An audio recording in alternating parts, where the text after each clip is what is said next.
मरुधरा से एक ऐसी खौफनाक साजिश का पर्दाफाश हुआ है जिसे देश की सुरक्षा एजेंसियों के भी कान खड़े कर दिए हैं। दर्शकों, जयपुर की छाती पर बैठकर भारत का नमक खाकर पाकिस्तान के इशारे पर नाचने वाली एक लेडी स्लीपर सेल को राजस्थान एटीएस ने दबोच लिया है। नाम है बबीता धाकड़।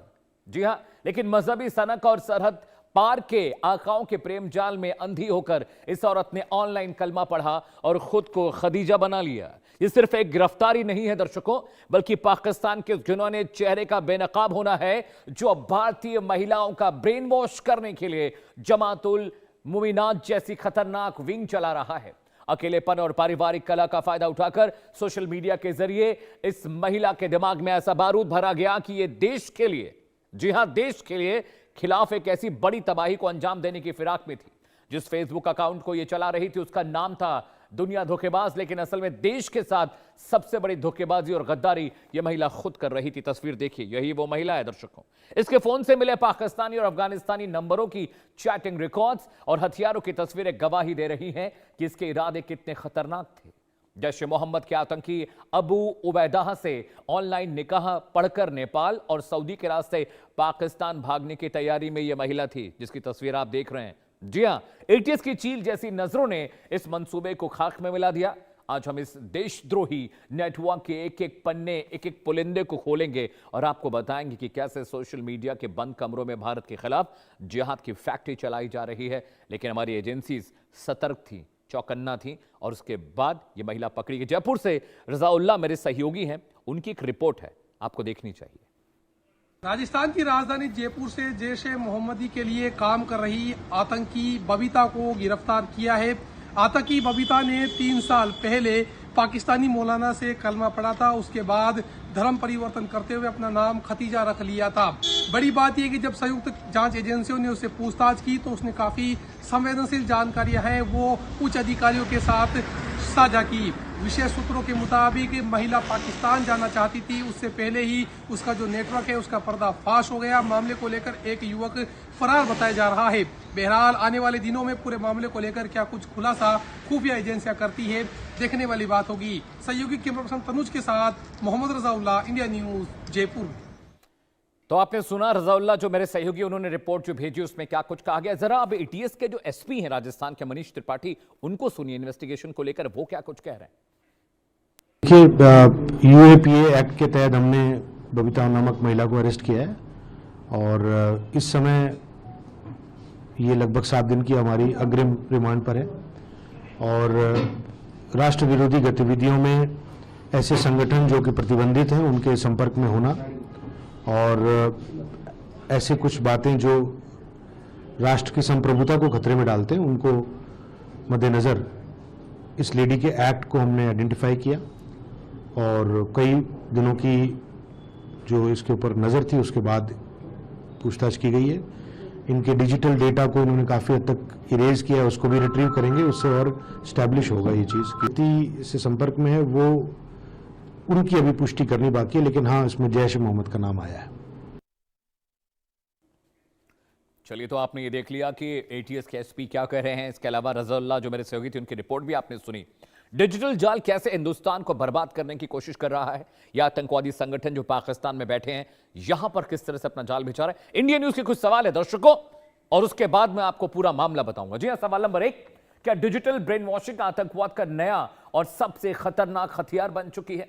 बहुत अहम सवाल है। जी हां, अगला सवाल, क्या आतंकी संगठन अब हथियारों से ज्यादा, जी हां हथियारों से ज्यादा मोबाइल और इंटरनेट के जरिए जंग लड़ रहे हैं? ये साइबर आतंकवादी जंग है, साइबर टेरर फैला रहे हैं। इसके अलावा अगला सवाल, क्या प्रेम जाल, ब्रेन वॉश और धर्मांतरण के जरिए आतंकी नेटवर्क से जोड़ना जैश ए मोहम्मद की नई साजिश है? जो हाइब्रिड टेररिज्म चल रहा है ये उसका बहुत बड़ा हिस्सा है दर्शकों।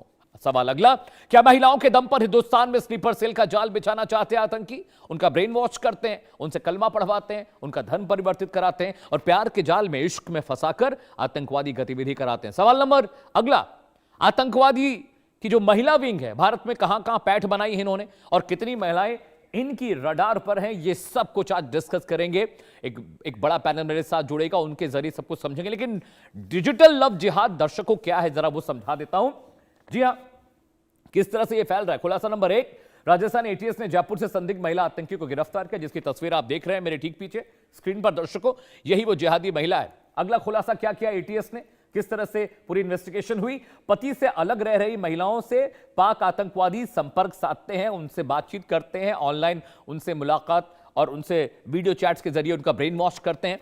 खुलासा नंबर 3 जो एटीएस ने किया है, सोशल मीडिया और इनक्रिप्टेड मैसेजिंग ऐप से बबीता से कांटेक्ट में था ये आतंकवादी जो पाकिस्तान में बैठ के इसका हैंडलर जो इसको हैंडल कर रहा था। जी हां, अगला खुलासा जो एटीएस ने किया अपनी इन्वेस्टिगेशन में, भारत विरोधी और कट्टरपंथी वीडियो दिखाकर बबीता का ब्रेन वॉश किया जाता था। दर्शकों, यह महिला ब्रेन वॉश थी और यहां से सारी खुफिया जानकारी ये पाकिस्तान में बैठे आकाओं को भेज रही थी।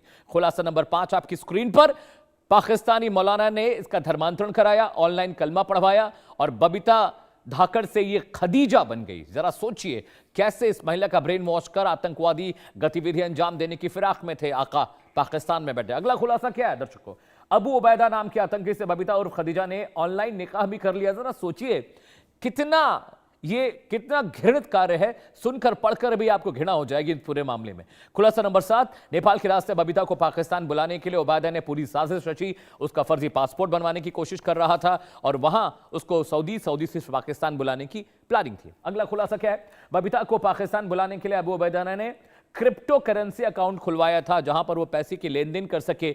जी हां, जरा सोचिए कि कितना डिजिटली ये इतने अवेयर है ये आतंकवादी संगठन, किस तरह से इन्होंने एक लेडी स्लीपर सेल तैयार किया। अब जरा लेडी स्लीपर सेल का चक्रव्यूह क्या है, एटीएस के रडार पर कितने आतंकी, जरा वो समझिएगा।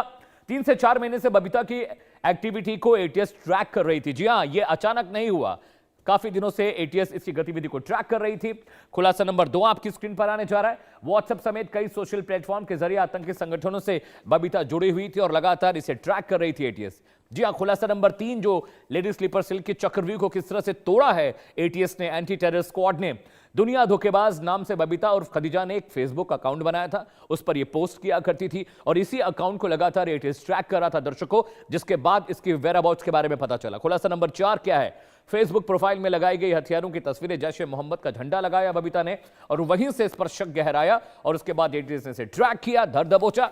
खुलासा नंबर 5, जैश की महिला विंग जमातुल मुमिनात से बबीता उर्फ खदीजा का संबंध है, यानी जैश की जो महिला विंग है। जी हां, आपको याद होगा जो लाल किले पे धमाका हुआ था उसमें लखनऊ में एक डॉक्टर पकड़ी गई थी, वो भी महिला स्लीपर सेल ही थी। अगला खुलासा, व्हाट्सएप पर पाकिस्तानी और अफगानिस्तानी नंबर से चैट और कॉल के पुख्ता सबूत एटीएस को मिले हैं, जिसके बाद यह बिल्कुल तय हो गया था कि किस तरह से यह भारत में रहकर साजिश रच रही थी। खुलासा नंबर 7 दर्शकों को आपकी स्क्रीन पर आने जा रहा है, बबीता के मोबाइल में जैश ए मोहम्मद कमांडर कारी जरार के नेटवर्क से जुड़े नंबर्स मिले हैं और उसके बाद यह पूरा चक्रव्यूह एटीएस ने तोड़ा और समझ लिया। खुलासा नंबर 8 दर्शकों, जम्मू कश्मीर के 2016 के नगरोटा सेना शिविर हमले का आरोपी है कारी जरार, जिसके संपर्क में बबीता उर्फ खदीजा थी। जी हां, इसके अलावा नवा खुलासा जो एटीएस के रडार पर आतंकवादी थे, किस तरह से स्लीपर सेल का चक्रव्यूह तोड़ा है। जैश ए मोहम्मद के संस्थापक मसूद अजहर के साले उस्ताद गौरी से जुड़े लोगों के भी कांटेक्ट मिले हैं, यानी इस महिला के तार कितने गंभीर और कितने बड़े आतंकवादी संगठनों के साथ थे। 10वां और अहम खुलासा, 1999 में इंडियन एयरलाइंस की फ्लाइट IC 814 के अपहरणकर्ताओं में शामिल था गौरी। तो सोचिए ये इतना खतरनाक आतंकवादी जिसके संपर्क में बबीता, जिसने धर्म परिवर्तन कर अपना नाम खदीजा रख लिया, ये महिला विंग की, जैश ए मोहम्मद की महिला विंग की सरगना थी और इसके जरिए ही सारा काम यहां भारत में आतंकवादी संगठन कराने और करने की कोशिश कर रहे थे। 2 खास मेहमान मेरे साथ जुड़े दर्शकों और उनके जरिए इस पूरे मामले को समझेंगे। एनके सूद साहब मेरे साथ आपको तस्वीरों में दिख रहे हैं, पूर्व रॉ के अधिकारी। Jain sir, very very very thank you to you कि आपने हमारे लिए वक्त निकाला। Doctor Mohit Sharma is with me, मनोचिकित्सक हैं, साइकेट्रिस्ट हैं। सर आपका भी बहुत बहुत स्वागत है। सबके पहले सूद सर मैं आपके पास आ रहा हूं। इस महिला के कांटेक्ट पाकिस्तान के दर्जन भर आतंकवादी संगठनों थे सर, और ये चूंकि परिवार से अलग रह रही थी, साइकोलॉजिकली इसका ब्रेन वॉश किया गया और उसके बाद यहां पर आतंकवादी घटनाएं कराने के लिए इसको ट्रेन किया जा रहा था। महिला विंग जो जैश ए मोहम्मद की थी सर, उसकी बहुत बड़ी ये किंगपिन थी भारत में।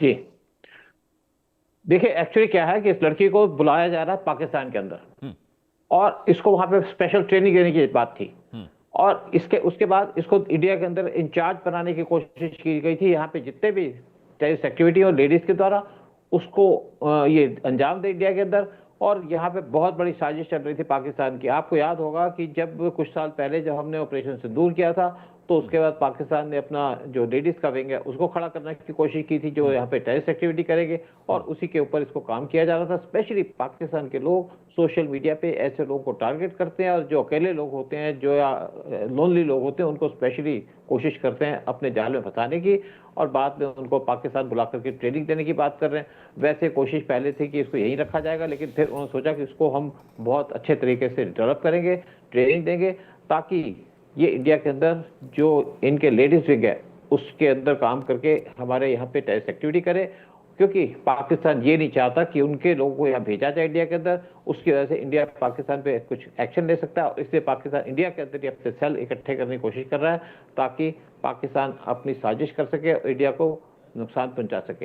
यही पाकिस्तान का एजेंडा चल रहा है शुरू से, लेकिन आज पाकिस्तान और ज्यादा ऑफेंसिव हो चुका है जब से ऑपरेशन सिंदूर हुआ है, और कोशिश कर रहा है किसी न किसी तरीके से इंडिया के अंदर ही अपने लोगों को इकट्ठा करने की, यहाँ पैदा करने की, साथ में यहाँ पे इंडिया को दहला देने की पूरी कोशिश कर रहा है Pakistan. All right sir, please stay with me. Doctor Mohit, ज्यादातर मौकों पे हमने देखा है, जो केस स्टडीज हम देखते हैं मीडिया में, कि जो यंगस्टर्स होते हैं उनको ब्रेन वॉश किया जाता है।